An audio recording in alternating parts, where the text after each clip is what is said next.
নমস্কার, নিউজ ভ্যানগার্ডের পর্দায় আপনাদের প্রত্যেককে স্বাগত জানাচ্ছি। আজ ওয়ার্ল্ড হেলথ ডে অর্থাৎ বিশ্ব স্বাস্থ্য দিবস। গোটা বিশ্ব জুড়ে এই দিনটি পালন করা হচ্ছে বিভিন্ন সচেতনতামূলক কর্মসূচির মধ্য দিয়ে। এবছরের এই গুরুত্বপূর্ণ দিনে নিউজ ভ্যানগার্ড কিন্তু আপনাদের জন্য নিয়ে এসেছে এমন একটি বিষয় যা বর্তমান দিনে দাঁড়িয়ে খুবই গুরুত্বপূর্ণ, যা শুধু একটি রোগ নয় বরং লাখো মানুষের জীবনের সঙ্গে জড়িয়ে থাকা এক কঠিন বাস্তবতা, কিডনির সমস্যা। প্রতিদিন বিশ্বের হাজার হাজার মানুষ এই রোগে আক্রান্ত হচ্ছেন, কিন্তু প্রশ্ন হলো আমরা কি যথেষ্ট সচেতন? সময় মতো চিকিৎসা পেলে কি এই কিডনির রোগকে হারানো সম্ভব? আজকের এই আলোচনায় কিন্তু আমরা জানব কিডনি রোগের বিভিন্ন লক্ষণ, তার প্রতিরোধ এবং আধুনিক চিকিৎসার সম্ভাবনা নিয়ে। কারণ এই সমস্যায় ভুগছেন গোটা বিশ্বের মানুষ, পিছিয়ে নেই রাজ্যেও কিন্তু প্রতিনিয়ত এই রোগীর সংখ্যা বাড়ছে। কারণ সচেতনতা মানেই জীবন বাঁচানোর প্রথম পদক্ষেপ। তাই আজকে আমরা এই বিশেষ দিনে কিডনি বিষয়ে আলোচনা করব। তাই আমাদের সাথে এই মুহূর্তে কিন্তু স্টুডিওতে যুক্ত হয়ে গেছে আইএলএস হাসপাতাল থেকে নেফ্রোলজিস্ট অনুপম মজুমদার। প্রথমে আপনাকে নিউজ ভ্যানগার্ডের পর্দায় স্বাগত জানাচ্ছি। নমস্কার। প্রথমে জানবো যে দিন দিন কিডনির রোগীর সংখ্যা কেন বাড়ছে? কিডনির রোগ আগেও ছিল, এখন বাড়ছে কথাটা একেবারে সঠিকও নয়, একেবারে ভুলও নয়। এখন হচ্ছে যে অত্যাধুনিক মেশিনারিজ এবং অত্যাধুনিক ইনভেস্টিগেশন টুলস যেগুলো এখন মেডিকেল সায়েন্সে ইউজ করা হয়, তার কারণে আর্লি স্টেজ, লেট স্টেজ, যে কোনো স্টেজে কিডনি রোগটাকে খুব ইজিলি ধরে ফেলা যাচ্ছে। মানে ইনভেস্টিগেশনের যে প্রসেসটা সেটা খুব অত্যাধুনিক হয়ে যাওয়ার কারণে কিডনি রোগ ডায়াগনোসিস হয়ে যাচ্ছে। আর এখন day by day kidney disease বাড়ার প্রধান কারণ হচ্ছে কিছু আছে এনভায়রনমেন্টাল রিস্ক, যেটা আমরা নিজেরাও জানি না যে কিভাবে আমাদের কিডনির উপরে এনভায়রনমেন্টের যে এখন এনভায়রনমেন্ট যে খারাপ হচ্ছে তার একটা খুব খারাপ একটা এফেক্ট আমাদের মধ্যে পড়ছে। আমরা যাই খাচ্ছি সেটা কিন্তু ডাইরেক্টলি কিডনির উপরে একটা রিপ্রেজেন্টস করছে যে what you are taking, and kidney is there to clear all the toxins what you are getting through food. So আমাদের এখন খাদ্যাভ্যাস, মেনলি দ্য খাদ্যাভ্যাস, সেটা হচ্ছে মানে আর্টিফিশিয়াল দিকে আমরা বেশি চলে যাচ্ছি। ন্যাচারাল যে জিনিসটা, অর্গানিক যে খাওয়া দাওয়ার প্রক্রিয়াটা যেটা আজকে থেকে 20, 25, 30 বছর আগে ছিল, সেটা কিন্তু এখন হারিয়ে যাচ্ছে দিন দিন। সবজির মধ্যেই বলুন যে প্রচুর পরিমাণ সার ব্যবহার করা হচ্ছে, মাছ আজকাল চাষ করা হচ্ছে, এনভায়রনমেন্টের মধ্যে আজকাল যে বিশাল রকমের কনস্ট্রাকশন হচ্ছে, বিভিন্ন রকমের ফ্যাক্টরি তৈরি হচ্ছে, তাতে কোথাও না কোথাও জলের মধ্যে যে টক্সিনস গুলো ঢুকছে সেগুলো কিন্তু আমাদের বডিতে কোনো না কোনো ভাবে আসছে, বাই ফিশ বলুন, চিকেন বলুন, সবজি বলুন, যাই হোক। তারপর ফাস্টফুডের একটা ব্যাপার আছে, যেটাতে প্রচুর পরিমাণ আর্টিফিশিয়াল ফুডস ইনগ্রেডিয়েন্ট ইউজ করা হয়, তার সঙ্গে প্রচুর পরিমাণ সল্ট ইউজ করা হয় টেস্ট বাড়ানোর জন্য, সেটা একটা কারণ। তার সঙ্গে দিন দিন এখন দৈনন্দিন জীবনে মানুষের যে লাইফস্টাইলটা আছে, তাতে ডায়াবেটিস বলুন, হাইপারটেনশন বলুন, যে দুটো হচ্ছে মেন প্রধান কারণ কিডনি খারাপ হওয়ার, সেইগুলোও বেশি পরিমাণ রোগের মধ্যে আক্রান্ত হচ্ছে।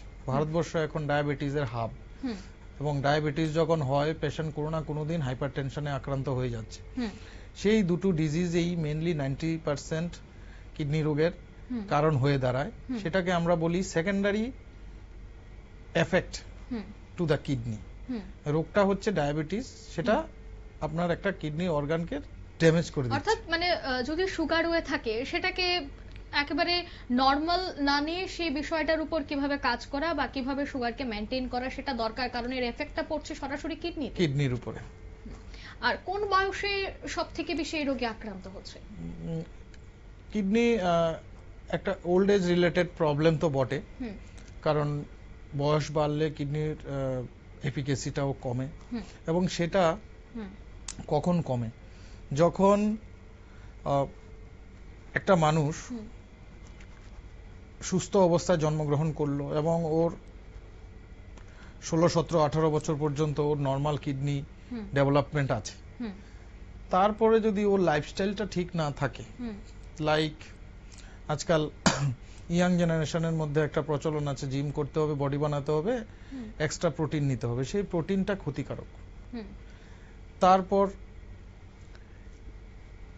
আর্টিফিশিয়াল ইনজেকশন নিচ্ছে টু গ্রো দ্য মাসল, সেটা কিন্তু কিডনির উপর এফেক্ট করছে। তারপর আজকালকার দিনে যে যুব সমাজ আছে তাতে কিন্তু একটা নেশার একটা যে জিনিসটা, বিভিন্ন রকমের নেশার পদার্থ আবিষ্কার হয়ে গেছে, নতুন নতুন রূপে নেশা একটা ইয়াং জেনারেশনের মধ্যে ঢুকছে, সেগুলো কিন্তু আলটিমেটলি কিডনির উপর এফেক্ট হচ্ছে এবং নেফ্রোপ্যাথি করে ক্রনিক কিডনি ডিজিজে কনভার্ট হয়ে যাচ্ছে। তো বয়স, প্রত্যেক বয়সেই কিডনি রোগ হয়, কিন্তু এজ রিলেটেড কিডনি, এজ যত বাড়বে কিডনি রোগের সম্ভাবনা তত বড় বেশি হয়। এবং তার সঙ্গে আরেকটা কথা বলবো যে শুধু বয়স বাড়লেই হয় না, তার সঙ্গে যদি কোনো মানুষের সুগার, প্রেসার প্লাস ছোটবেলা থেকে যদি ইউরিনারি ট্র্যাক্ট ইনফেকশন, কিডনির উপরে কোনো একটা চোট পড়ে যায়, তখন কিন্তু ওই ড্যামেজড কিডনিটা কিন্তু পরবর্তীকালে একটা ক্রনিক কিডনি ডিজিজের আকার ধারণ করে না। তো সেটার জন্য যে কিছু কিছু ডিজিজ আছে যেরকম গ্লোমেরুলনেফ্রাইটিস, নেফ্রোটিক সিনড্রোম, এগুলো কম বয়স্ক ছেলেদের ক্ষেত্রে দেখা যায় যে কোনো ইনফেকশনের কারণে অনেকের কিডনির একটা অংশ ফোলা থাকে, সেটাও কি ফিউচারে গিয়ে কোনো সমস্যা হতে পারে? হ্যাঁ, ফিউচারে গিয়ে সমস্যা হতে পারে। কিডনি ইনফেকশন যেটা আপনি বললেন সেটাকে বলা হয় পাইলোনেফ্রাইটিস, কিডনি ডিজিজ পাইলোনেফ্রাইটিস। সেটা mainly diabetic patient, female patient, 20 to 30 year of age, এই এজ গ্রুপটাতে কিন্তু বেশি হচ্ছে। মানে ডায়াবেটিসের কারণে ইমিউনিটি ডাউন হচ্ছে, ইউরিনারি ট্র্যাক্টে একটা ইনফেকশন হয়ে যাচ্ছে, সেই ইনফেকশনটা আপার রেনাল ট্র্যাক্টে গিয়ে পৌঁছে যাচ্ছে, মানে কিডনির চলে যাচ্ছে। কিডনির উপরে লোয়ার ইউরিনারি ট্র্যাক্ট থেকে এটা আপার ইউরিনারি ট্র্যাক্ট, মানে ইউরেথ্রা থেকে আপনার এটা কিডনিতে চলে যাচ্ছে। তখন সেটা একটা এক্সাম্পল দিয়ে বলছি, সেটা হচ্ছে মানে যেরকম আমাদের অনেকের ফোড়া হয়, সেটা কিডনির উপরে এক ধরনের ফোড়া, ভিতরে পাস ফরমেশন হয়, খুবই হাই গ্রেড ফিভার থাকে, কাঁপকাপি দিয়ে জ্বর আসে।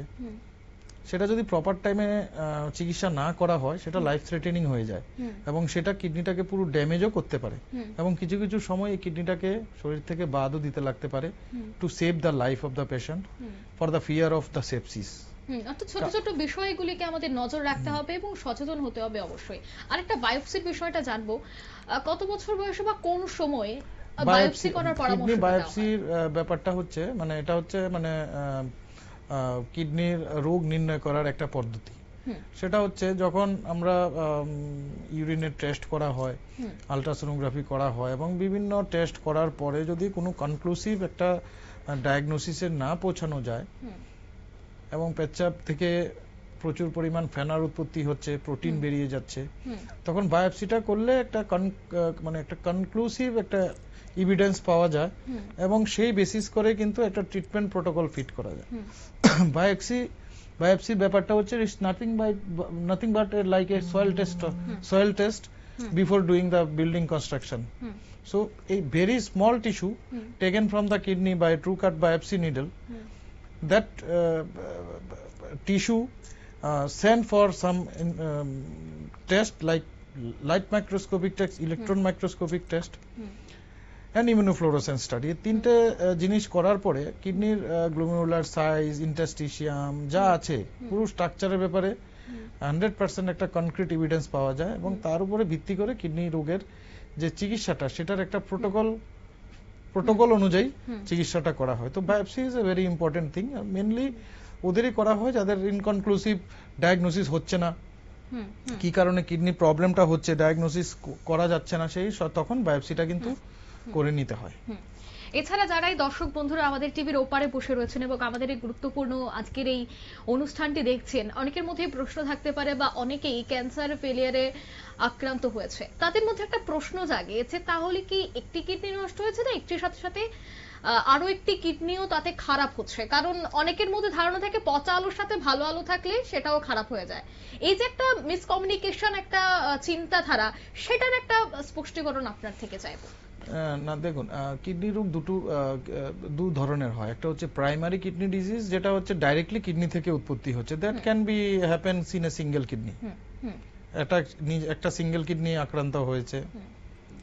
কিন্তু যেসব ডিজিজটা systemic disease, like hypertension, sugar, and কোনো সেপসিস মানে ব্লাডে ইনফেকশন, তো ওই ব্লাডটাই কিন্তু কিডনিতে সরবরাহ হচ্ছে, অক্সিজেন পৌঁছাচ্ছে, নিউট্রিশন পৌঁছাচ্ছে। তো দুটো কিডনিতেই কিন্তু ব্লাড যাচ্ছে, সেই ক্ষেত্রে কিন্তু দুটো কিডনি একসাথে আক্রান্ত হয়। তো সিস্টেমিক ডিজিজের কারণে যে কিডনি সেকেন্ডারিলি ইনভলভমেন্ট হয়, তখন কিন্তু দুটো কিডনি ইনভলভমেন্ট থাকে। সাইজ কম হতে পারে, কোনো কোনো সময় সাইজ বড় হয়ে যেতে পারে, ঠিক আছে। অর্থাৎ একটি আক্রান্ত হলে আরেকটির সম্ভাবনা থাকতে পারে না, ডিজিজের উপর ডিপেন্ড করে। যদি পার্টিকুলারলি কেউ সুগার থাকে, হাইপারটেনশন থাকে বা সেপসিস থাকে, ঠিক আছে, তো সেই ক্ষেত্রে দুটো কিডনিতে সেম ব্লাডই যাচ্ছে বডির, তাহলে দুটো কিডনিতেই ড্যামেজ করবে। কিন্তু যদি কোনো প্রাইমারি ডিজিজ হয়, যে সিঙ্গেল কিডনি থেকে উৎপত্তি হচ্ছে, যেরকম আপনার স্টোন হলো, পাইলোনেফ্রাইটিস হলো, সিঙ্গেল কিডনিতে ইনভলভমেন্ট হয়, তারপরে এটা পরবর্তীকালে যখন দীর্ঘদিন ট্রিটমেন্ট হয় না, তখন সেকেন্ড কিডনিটাকেও ইনভলভমেন্ট হয়। তো প্রাইমারি কিডনি ডিজিজ যেগুলো আছে, সেগুলো সিঙ্গেল কিডনিতেও হতে পারে। সেই ক্ষেত্রে বিভিন্ন রকমের ডায়াগনস্টিক টুলস আছে, সেগুলো দিয়ে আমাদের প্রপার ওয়েতে গিয়ে ডায়াগনোসিসটা করতে হবে যে কোন কিডনিটা সেরকম ভাবে ইনভলভমেন্ট হয়েছে। আর একটা পার্থক্য জানবো যে অ্যাকিউট কিডনি ফেলিয়ার এবং ক্রনিক কিডনি ফেলিয়ারের মধ্যে যে অ্যাকিউট কিডনি ইনজুরি হচ্ছে মানে সাডেনলি, মানে কোন একটা স্টর্ম আসলো আপনার উপরে, যা ড্যামেজ করেছে আবার চলে গেল, এটা হচ্ছে অ্যাকিউট কিডনি ইনজুরি। মানে হঠাৎ উইদিন সেকেন্ডস না, উইদিন মিনিটস, উইকস, মান্থ বলুন, লেস দেন 3 মান্থস ডিজিজটা ডিউরেশন, এটাকে বলা হয় একিউট কিডনি ইনজুরি। একিউট মানের কথা অর্থ হলো হঠাৎ, আর ক্রনিক হচ্ছে কোন একটা মানে প্রবলেমস পেশেন্টের বডিতে শুরু হয়েছে, ধীরে ধীরে ধীরে ধীরে সেটা কিডনির উপরে এফেক্ট করতে থাকে, সেটা একটা লং ডিউরেশন, মান্থস, ইয়ার, তারপরে এটাকে ক্রনিক কিডনি ডিজিজে কনভার্ট হয়ে যায়। এছাড়া অনেক কিছু লক্ষণ তো অবশ্যই থাকে কিডনির সমস্যার, তার মধ্যে কি কোমর ব্যথা বা লালচে যদি প্রস্রাব হয়, সেটাও কি কোনো একটা লক্ষণ হিসেবে ধরা হয়? অনেক লক্ষণই আছে। মানে মেইনলি দেখুন, আমরা কিডনির প্রথমে জানতে হবে ফাংশনটা কি, তারপরে জানতে হবে যে কিডনি বন্ধ হয়ে গেলে ওই ফাংশনগুলো না হওয়ার কারণে কি কি বডিতে সমস্যা হবে, এবং সেই কারণে আপনার বডির কি কি উপদ্রব হবে। সিমটমস মানে হচ্ছে সমস্যা, আমার কিডনিটা খারাপ হলো, এবং কিডনি ওটার কারণে শরীরের মধ্যে কি কি টক্সিনস এরকম জমেছে, সেই টক্সিনসটা আমাদের বডিতে কি কি বিভিন্ন রকমের সমস্যা ক্রিয়েট করছে। কিডনির কাজ হচ্ছে ইউরিন তৈরি করা, সঙ্গে শরীর থেকে টক্সিনসটা বের করা। It's sweeper of our body. So যদি ইউরিন তৈরি না হয়, তাহলে আমাদের শরীরের ভারসাম্য থাকবে না, ওয়াটার ব্যালেন্সটা থাকবে না, শরীর ফুলে যেতে পারে, চোখ মুখ ফুলে যেতে পারে, পা ফুলে যেতে পারে। কিডনি থেকে একটা হরমোন সিক্রেট হয়, যেটাকে বলা হয় এরিথ্রোপয়েটিন। সেটা যদি সিক্রেট না হয়, তাহলে হিমোগ্লোবিনের পরিমাণ কমবে। হিমোগ্লোবিনের পরিমাণ কমে গেলে পেশেন্টের এনিমিয়া হবে। এনিমিয়া যদি হয়ে যায়, পেশেন্ট প্রচন্ড দুর্বল ফিল করবে, মানে অল্প একটু হাঁটার পরেই ও খুব ফেটিক ফিল করবে। তাহলে ইজি ফেটিগেবিলিটি, তারপরে হচ্ছে হিমোগ্লোবিন কম হওয়ার কারণে একটা শ্বাস প্রশ্বাসে প্রবলেম আসতে পারে। আমাদের কিডনি শরীর থেকে অ্যাসিডটাকে বের করে দেয়। অ্যাসিড যদি না বেরোয় প্রপারলি, তাহলে আমাদের শরীরে অ্যাসিড জমে যাবে, সেটাকে বলা হয় মেটাবলিক অ্যাসিডোসিস। মেটাবলিক অ্যাসিডোসিস হলে সেই অ্যাসিডটাকে বার করা হয় শ্বাসের মাধ্যমে, তখন খুব ঘন ঘন শ্বাস নেবে, তাহলে সেটা রেপিড ব্রিদিং, ঘন ঘন প্রস্রাবে যখন যায়, তখন পেশেন্টের ইউরিনারি ট্র্যাক্ট ইনফেকশন সাসপেক্ট হতে পারে, বেনাইন প্রোস্টেটিক হাইপারপ্লাসিয়া থাকতে পারে, ঠিক আছে। প্রোস্টেটের সমস্যা যারা, তারা ঘন ঘন যায়, কারণ তাদের ইউরিন ক্লিয়ার হয় না। অল্প একটু ইউরিন ক্লিয়ার হওয়ার পরেই আর ইউরিন হয় না, তো পরবর্তীকালে আবার যেতে হয়, ঘন ঘন যায়। তারপরে হচ্ছে আপনার খিদে লাগবে না, কারণ যে টক্সিনস গুলো, ইউরিয়া, ক্রিয়েটিনিন যে শরীরের মধ্যে বেড়ে যাচ্ছে সেগুলো আপনার খিদেটাকে কমিয়ে দেবে।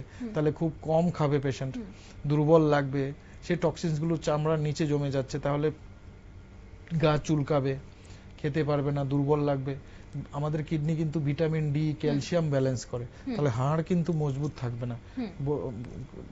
রেনাল অস্টিওডিস্ট্রফি বলে একটা কথা আছে, সেটা হাড়ের মধ্যে বিভিন্ন রকমের দুর্বলতা সৃষ্টি হয়। আমি একটা রিপোর্ট দেখছিলাম যেখানে দেখা গেছে যে ভারতে এই মুহূর্তে ভিটামিন ডি এর ট্যাবলেটের চাহিদা অনেকটাই বেড়ে গেছে। ভিটামিন ডি মানে সেটাও কি এখন ধীরে ধীরে মানে এখন বাড়ছে এই ধরনের, মানে হাড় দুর্বল হয়ে যাওয়া এই সমস্ত বিষয়? এটা রিসেন্টলি স্টাডিতে পাওয়া গেছে যে সান এক্সপোজারটা আগের মতো হচ্ছে না, মানুষ ইনডোর ওয়ার্ক বেশি করছে, এসিতে থাকছে, সেই কারণে ভিটামিন ডি এর কমি হচ্ছে। তো ইনসাইড আমাদের বডিতে যে ভিটামিন ডি তৈরি হচ্ছে উইদাউট সানলাইট, সেটা সাফিসিয়েন্ট হচ্ছে না। আর ভিটামিন ডি যদি তৈরি না হয় হাড়ের মজবুতি থাকবে না। হাড়ের মজবুতি না থাকলে বোন পেন করবে, লোয়ার ব্যাক পেন করতে পারে, যে কোনো বুকের পাঁজরেও ব্যথা আসতে পারে, যে কোনো জয়েন্টে বা বোনের মধ্যে ব্যথা আসতে পারে। তো সেটা ভিটামিন ডি এর অভাব হয়, এবং কিডনি সেটার উপর একটা বিরাট এফেক্টিভ একটা রোল প্লে করে। একদমই। আর এই কিডনির যে সমস্যা সেটা বর্তমানে আপনি বলছিলেন যে আগের থেকে সামান্য হলেও বেড়ে গেছে, কিন্তু এই যে লক্ষণ বা এর থেকে প্রতিকারটা কিভাবে পাওয়া সম্ভব?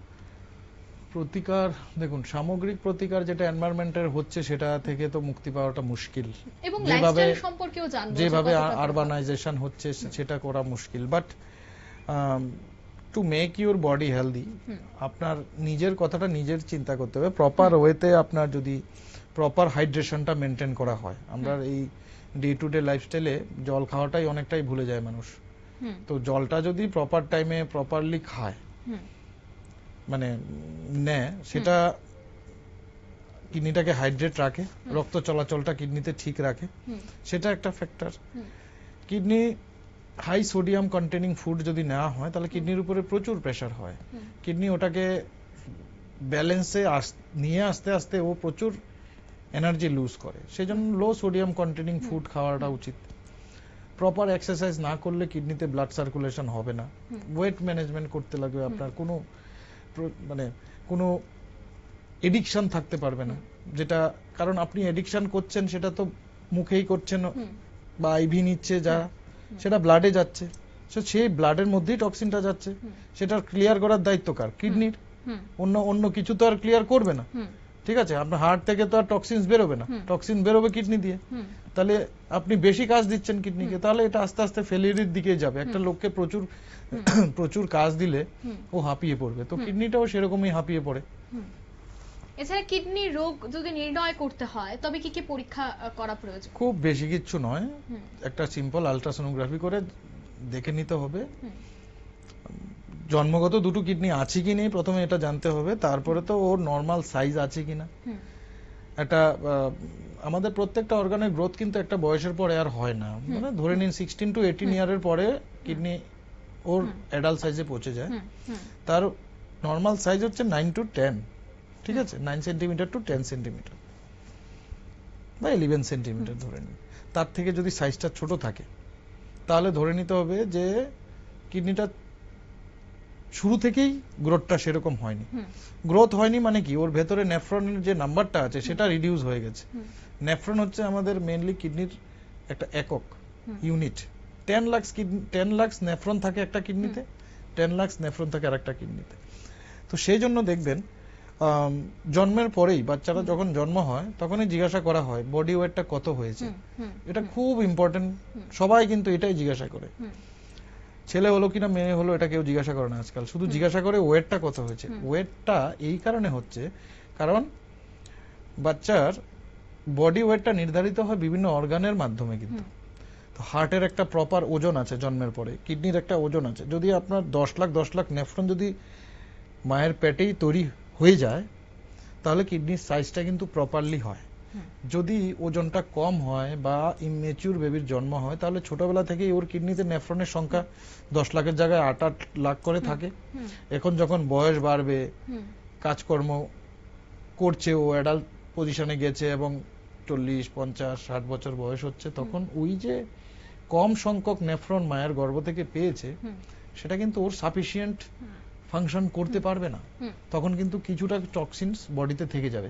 এবার আরেকটা জিনিস এটাতে বলছি, এবার যদি মনে করুন যে ও কিডনিটা প্রপারলি কাজ করতে পারছে না, তো আমাদের উচিত কিডনিটাকে কম কাজ করানো।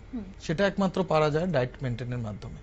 প্রপার ডায়েট যদি করেন, ডায়েট মানে কি না খেয়ে পড়ে থাকা নয়, প্রপার আইটেম যদি চুজ করা হয়, প্রপার জল যদি নেওয়া হয়, তাহলে কিন্তু কিডনির উপরে কিডনির যে ফাংশনটা আছে, আলটিমেটলি তো কিডনি ফাংশনটা করছে না, সেটা কিন্তু কমে যায়। কিডনির ফাংশন মানে কিডনির যে টক্সিন বের করার যে ফাংশনটা, সেটা যদি কমে যায়, এটিপি ইউজ, এডিনোসিন ট্রাইফসফেট একটা মলিকুল আছে যেটা কিডনি ওটাকে ইউজ করে, এটাকে পরিষ্কার করার জন্য, আমাদের বডিটাকে পরিষ্কার করার জন্য, সেটার কমে যাবে। মানে আপনার মানে ফুয়েল কমে গেল। মনে করেন আপনার, জাস্ট একটা এক্সাম্পল দিচ্ছি, একটা লোককে আপনি যদি বলেন যে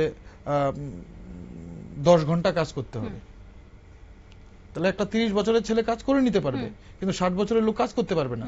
কিন্তু একটা 60 বছরের লোককে যদি বলা হয় আপনি 1 ঘন্টা কাজ করলে আপনার পুরো স্যালারিটা পেয়ে যাবেন, তাহলে খুশি খুশি 1 ঘন্টা কাজ করবে, কারণ ওর 30 ঘন্টার কাজটা কিন্তু কমে গিয়ে 1 ঘন্টা হয়ে গেছে, 29 ঘন্টা কাজ হতো। আমাদেরও সেটাই করা উচিত, যে কিডনির উপরে প্রচুর কাজ না দেওয়া, সেটা আমাদেরই দায়িত্ব।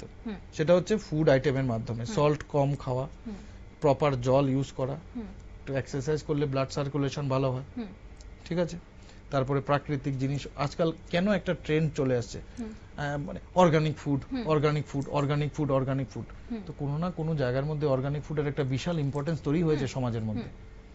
সার ছাড়া জিনিস, সার ছাড়া সবজি, ঠিক আছে, ন্যাচারাল ফিশ, কারণ আজকাল মাছ চাষ হচ্ছে, চিকেন চাষ হচ্ছে, পোল্ট্রি চাষ হচ্ছে, সেখানে প্রচুর কেমিক্যাল ইউজ করা হচ্ছে, আলটিমেটলি ওটা আমরা খাচ্ছি।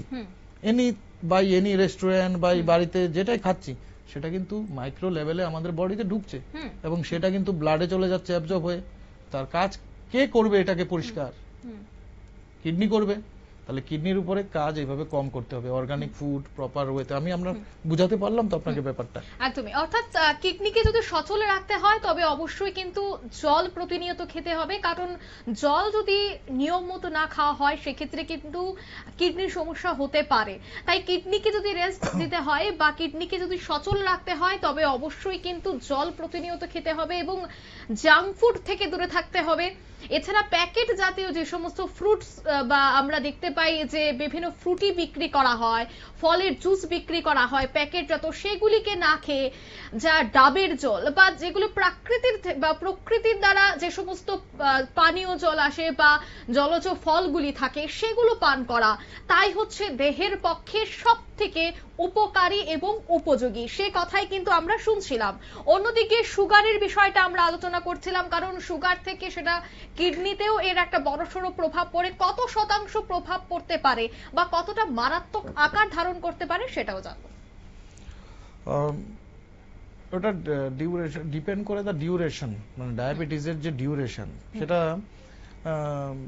দেখুন সবার ডায়াবেটিস হওয়ার যে সময়টা, সেটা হচ্ছে ইনসুলিন রেজিস্ট্যান্টের মাধ্যমে হয়েছে। এটা হচ্ছে টাইপ 2 ডায়াবেটিস। টাইপ 1 ডায়াবেটিস হচ্ছে একটু ছোটবেলায় হয়ে যাচ্ছে, সেটাতে আর কিছু করার থাকে না। টাইপ 2 ডায়াবেটিস হচ্ছে 30-40 ইয়ার্সে শুরু হয়।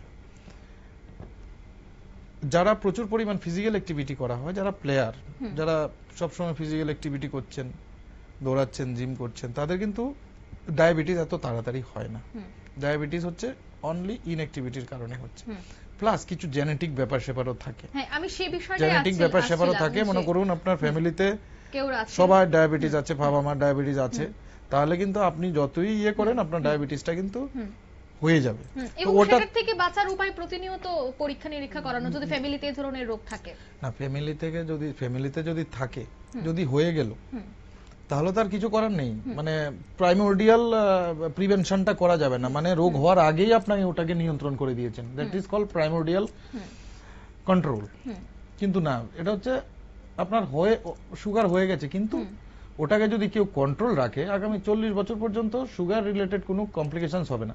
সুগার রিলেটেড কমপ্লিকেশনস কিন্তু আপনার দেখুন কিডনি হচ্ছে, চোখের মধ্যে প্রবলেম হচ্ছে, মাইক্রো আর্টারি লেভেলে প্রবলেম হচ্ছে, তারপরে আপনার ব্রেনে প্রবলেম হচ্ছে, চোখে প্রবলেম হচ্ছে। তো ওই অর্গানগুলো চেকআপে রাখতে লাগে, কিন্তু যদি সুগারটাকে আপনি যদি কন্টিনিউয়াসলি কন্ট্রোল করেন, লাইক কেউ সুগার হয়ে গেছে, এটা তার কিছু করার নেই, ফ্যামিলি হিস্ট্রি আছে, কিন্তু ওই গ্রুপ অফ পিপল যারা প্রচুর একটা প্রপার টাইম ডায়েট নিচ্ছেন, এক্সারসাইজ করছেন, মেডিসিন যদি লাগে সেটাকেও মিস করছেন না, ঠিকঠাক মতো খাচ্ছেন, তাহলে যদি প্রপার সুগার লেভেলটা কন্টিনিউ রাখা হয়, তাহলে দীর্ঘদিন মানে ক্রনিক ডিউরেশন রিলেটেড ডায়াবেটিসের যে কমপ্লিকেশনস গুলো আছে সেগুলো কিন্তু আসে না।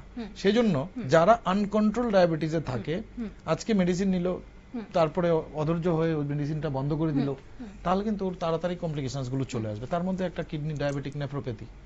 অর্থাৎ আজকের লাইফস্টাইল বা জীবনযাত্রা একটা বড়সড় প্রভাব পড়ছে। বিশাল জীবনযাত্রা এখন যেরকম হচ্ছে, হাই মানে অফিসে যারা কাজ করছেন, যারা সব লেভেলেই, কোন লেভেলে কম্পিটিশন নেই, সব লেভেলে কম্পিটিশন আছে।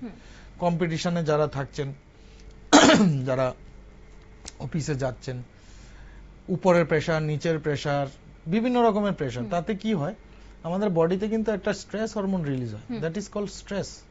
Stress is a big factor. আমাদের এই সমাজে এখন স্ট্রেস কিন্তু একটা বিশাল ফ্যাক্টর হয়ে গেছে প্রচুর রোগের।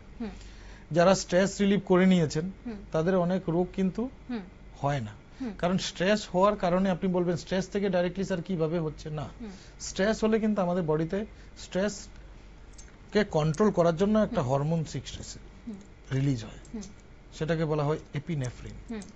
ঠিক আছে, সেই এপিনেফ্রিন, অ্যাড্রিনালিন যেটা সিক্রেট হয়, সেটা কিন্তু মোটেই ভালো হরমোন নয়, সেটার একটু ব্যাড এফেক্ট আছে। কিডনি থেকে রেনিন নামক একটা হরমোন সিক্রেট হয়, কিন্তু সেটা স্ট্রেস রিলেটেড হরমোনের মধ্যেই পড়ে। তো সেই স্ট্রেস রিলেটেড হরমোনগুলো কিন্তু বিভিন্ন অর্গানের উপরে ক্রনিক এফেক্ট ফেলে। হাইপার টেনশন হয়ে যাচ্ছে, খুব স্ট্রেস টেনশনে আছে লোকটা, হাইপার টেনশন হয়ে গেল, কিন্তু তার হাইপার টেনশন হওয়ার কথা না। ঠিক আছে, তো স্ট্রেস নিয়ন্ত্রণ যেভাবেই হোক আমাদের করতে লাগে। যোগা মেডিটেশনের কিন্তু আজকাল প্রচুর মানুষ কিন্তু যোগা মেডিটেশন নিয়ে অনেক ভিডিও তৈরি করছেন এবং মেসেজও দিচ্ছেন যে ওই জিনিসগুলো খুব important for our day to day lifestyle. এবং আপনি যেহেতু আইএলএস হাসপাতালে রয়েছেন কয়েক বছর যাবত, যারাই আমাদের টিভির ওপারে বসে ভাবছেন যে এখন আইএলএস হাসপাতালে যেহেতু বিভিন্ন চিকিৎসা পরিষেবা রয়েছে, তারা কি পরিষেবা গ্রহণ করবে, সেক্ষেত্রে যারা কিডনির সমস্যায় ভুগছেন তাদের জন্য কেমন চিকিৎসা রয়েছে? দেখুন, মোটামুটি বেসিক টেস্ট সবই হচ্ছে ওখানে, কিডনির বায়োপসি রেগুলার বেসিসে হচ্ছে। তারপরে কিডনি খারাপ হওয়ার পরে ইন স্টেজ রেনাল ডিজিজ বলে একটা ডিজিজ আছে, সে তারপরে কিন্তু আপনার ডায়ালাইসিসের দরকার পড়ে। মানে আপনার কিডনি দুটো কাজ করছে না, এবার পেশেন্টটা ইন্টারনাল এনভায়রনমেন্ট খুব খারাপ হয়ে যাচ্ছে, টক্সিন বেড়ে যাচ্ছে, ক্রিয়েটিনিন, ইউরিয়া, সোডিয়াম, পটাশিয়াম সব গরমিল হয়ে যাচ্ছে, পেশেন্ট ভমিটিং করছে, পা ফুলে যাচ্ছে, শ্বাসকষ্ট হচ্ছে, গা চুলকাচ্ছে, খেতে পাচ্ছে না, বিভিন্ন রকমের সমস্যা হচ্ছে। তো সেই সব ক্ষেত্রে ডায়ালাইসিস একটা চিকিৎসা হয়, সেটা হচ্ছে মেশিনের মধ্যে ব্লাডটাকে ঢুকিয়ে পরিষ্কার করে দেওয়া হয়, পরিষ্কার করে আবার সেই ব্লাডটাকে বডিতে ঢুকিয়ে দেবে। মানে এটা হচ্ছে একটা টেম্পোরারি চিকিৎসা, সার্ভাইভ করার জন্য চিকিৎসা। তাতে বহুদিন এই পেশেন্ট বেঁচে থাকে। আর সঙ্গে কিডনি ট্রান্সপ্লান্টেরও একটা চিকিৎসা আছে, সেটা হচ্ছে কিডনি, একটা নতুন কিডনি পেশেন্টের বডিতে লাগিয়ে দেওয়া হলো, ওই কিডনিটা যদি কাজ করা হয় তাহলে ন্যাচারাল রূপে কাজ করছে। এই প্রতিস্থাপনের ক্ষেত্রে কতটা অগ্রগতি রয়েছে আইএলএস হাসপাতালে? আইএলএস হাসপাতালে কিডনি ট্রান্সপ্লান্টের ব্যাপারটা অনেকটাই এগিয়ে গেছে, খুব শীঘ্রই কিডনি ট্রান্সপ্লান্ট শুরু হয়ে যাবে, পুরো পরিকাঠামো তৈরি হয়ে গেছে। প্রাইভেট হসপিটাল সমস্ত কিছু সেই রকম লেভেলেরই, এনএবিএইচ এক্রিডেটেড হসপিটাল, তো সেই রকম জিনিসে করতে একটু সময় লাগে, সেটা হচ্ছে। একটা চিকিৎসা শুধু হয় না, সেটা হচ্ছে পেটের একটা ডায়ালাইসিস হয়, সেটা ত্রিপুরাতে ফ্যাসিলিটিটা আমরা এখনো করতে পারিনি, চেষ্টা অনেক করেছি, কিন্তু ওটা হচ্ছে পেটের মধ্যে একটা ফ্লুইড ঢুকিয়ে দেওয়া হয়, সেটাকে রেগুলার 4টা সাইকেল চলে, 3টে সাইকেলও চলে, 3টে-4টে সাইকেল, তো সেটা এখন ত্রিপুরাতে হচ্ছে না, আইএলএস হসপিটালে সেটা দিতে পারছি না এখন। বাকি বুক মানে permanent line, AV fistula, temporary jugular line, kidney biopsy, proper dialysis, স্ল্যাট, প্লাজমা ফেরেসিস, তারপরে হচ্ছে আপনার প্লাজমা ফেরেসিস, স্ল্যাট ডায়ালাইসিস, হিমোডায়ালাইসিস, হিমোফিল্ট্রেশন, যত ধরনের এক্সট্রা কর্পোরিয়াল সার্ভিস আছে, এক্সট্রা কর্পোরিয়াল থেরাপি, মানে বডির বাইরে ব্লাডটাকে বের করে ওটাতে ট্রিটমেন্ট করে আমরা ঢুকিয়ে দিচ্ছি, সেগুলো সবকটাই হচ্ছে। এছাড়া আপনার সাথে তো প্রতিনিয়তই রোগীদের কথা হয়, রোগীর আত্মীয় পরিজনদের সাথে কথা হয়, যারা এই রোগে সাফার করছেন, তাদের সাথে যখন আপনার আলোচনা হয়, কি মনে হয় তাদের তখন মানসিক দিক থেকে তারা কতটা অবসাদগ্রস্ত থাকে? অন্যদিকে যারা এই রোগে আক্রান্ত হয়েছেন তাদের মানসিক দিক থেকে কতটা স্ট্রং থাকা দরকার, কি পরামর্শ দেবেন? সেটা আমি দেখুন, আমার এখানে 8 বছর রানিং, প্রচুর পেশেন্ট আমি দেখেছি। আমি 2018 সাল থেকে প্র্যাকটিস করছি, প্রচুর বিভিন্ন রকমের ফ্যাটার্নিটির মানুষ আমি দেখেছি। 2-3টে জিনিস আমি লক্ষ্য করেছি। প্রথমত, একটা রোগীর যখন কিডনির ফাংশন আস্তে আস্তে ডাউন হতে থাকে, ক্রনিক কিডনি ডিজিজে ভুগছে এবং কিডনিটা আস্তে আস্তে খারাপ হয়ে যাচ্ছে, রোগীকে বলা হচ্ছে যে আস্তে আস্তে কিন্তু আপনার ডায়ালাইসিসের প্রিপারেশন নিতে লাগবে, সেই কথাটা ওদের জন্য অ্যাকসেপ্ট করাটা খুব টাফ প্রথম দিকে এটা হয়। কিন্তু আর কোনো যখন উপায় থাকে না, তখন ডায়ালাইসিস ট্রিটমেন্টটা অ্যাটলিস্ট করতে লাগে। আর সবার দ্বারা ট্রান্সপ্লান্ট করা সম্ভব না, এটা একটা ফাইন্যান্সিয়ালের বার্ডেন আছে। তো ট্রান্সপ্লান্টের ব্যাপারটা আমি পরেই বলছি। তো ফার্স্ট অফ অল, এটা একটা কস্টলি ট্রিটমেন্ট। যাদের ফাইন্যান্সিয়াল ব্যাকগ্রাউন্ড ভালো, ওরা কিন্তু পেশেন্টের ভালো করে ডায়ালাইসিস করে ওর বিভিন্ন রকমের ওষুধপত্র সবকিছু দিয়ে ঠিকঠাক মতো ডায়ালাইসিস করে চলে যেতে পারে, এবং যদি ঠিকঠাক মতো ডায়ালাইসিস করে 5-7 থেকে 10 বছর মোটামুটি চলে যায়। যাদের ফাইন্যান্সিয়াল ক্রাইসিস আছে, ফাইন্যান্সিয়াল প্রবলেম আছে, প্রপার ডায়ালাইসিস নিতে পারে না, ওষুধ নিতে পারে না, ওরা খুব তাড়াতাড়ি ডায়ালাইসিসে ল্যান্ড আপ হওয়ার পরে খারাপ হয়ে যায়, সেটা আমি লক্ষ্য করেছি। আর আরেকটা জিনিস হচ্ছে এজ। যেরকম খুব অল্প বয়স্ক রোগীও আমি দেখেছি যাদের হাইপারটেনশন রিলেটেড, মেনলি তাদের হাইপারটেনশন রিলেটেড কিডনি প্রবলেম হয়।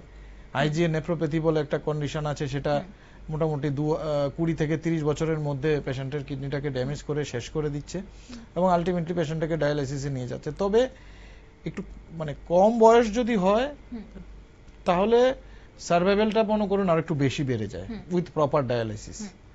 But dialysis is nothing but A treatment which gives you time to arrange a kidney to transplant. সেটা হচ্ছে মানে ট্রান্সপ্লান্ট করার আগের মুহূর্তে আপনাকে বাঁচিয়ে রাখা হয় এবং ওটা করে টাইম কিছু বাই করা হয়, তার মাঝখানে আপনি প্রপার ওয়েতে গিয়ে ট্রান্সপ্লান্টের প্রক্রিয়াটা সম্পন্ন করে নিলে তাহলে কিন্তু একটা পেশেন্ট একদম পুরোপুরি সুস্থ হয়ে যায়, তখন আর ডায়ালাইসিসও করতে হয় না। অর্থাৎ সঠিক চিকিৎসার খুব প্রয়োজন সময় মতো।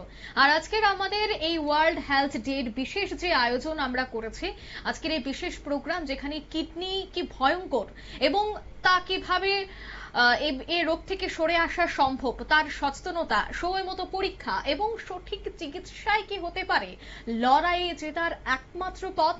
তাই অবহেলা একদমই নয়, যত্নই পারে জীবন বাঁচাতে। এই বার্তা নিয়ে আজকের আমাদের এই বিশেষ অনুষ্ঠান ছিল। আমাদের সাথে আইলেস হাসপাতাল থেকে যুক্ত হয়েছিল ডক্টর অনুপম মজুমদার। আপনাকে অসংখ্য ধন্যবাদ আমাদের সাথে যুক্ত হওয়ার জন্য, এবং আমরা আশা রাখছি এই ধরনের বিভিন্ন টক শো এবং আইলেস হাসপাতাল থেকে যে সমস্ত চিকিৎসকরা আমাদের এই অনুষ্ঠানে এসে অংশগ্রহণ করেন, তাদের একাধিক পরামর্শ আপনাদের অনেকটাই কাজে আসবে। কারণ বর্তমান যুগে আমরা যেভাবে লাইফস্টাইল কাটাচ্ছি সকাল থেকে রাত পর্যন্ত, সেক্ষেত্রে কি কি পরিবর্তন জীবন শৈলীতে আনা প্রয়োজন এবং কিভাবে নিজেকে সুস্থ রাখতে হবে, সবটা বিষয় সম্পর্কে কিভাবে অবগত, এবং অবশ্যই ঘরে যদি কোনো বাচ্চা বা বয়স্ক থাকে তাদেরকে কিভাবে সচেতন করতে হবে বা তাদেরকে এই বিষয়গুলি সম্পর্কে কিভাবে আরো বোঝানো সম্ভব, এটার দায়িত্ব কিন্তু রয়েছে অবশ্যই যুবদের। তাই সেক্ষেত্রে প্রত্যেককে সচেতন, সজাগ এবং শরীরের পক্ষে যত্নবান হওয়া খুবই গুরুত্বপূর্ণ। কিছুক্ষণের মধ্যে আমরা একাধিক রাজ্যের গুরুত্বপূর্ণ সংবাদ দিয়ে আপনাদের সামনে হাজির হব, তবে এই মুহূর্তে নিয়ে নিচ্ছি ছোট্ট একটি বিজ্ঞাপন বিরতি। খুব দ্রুত ফিরে আসছি। ধন্যবাদ।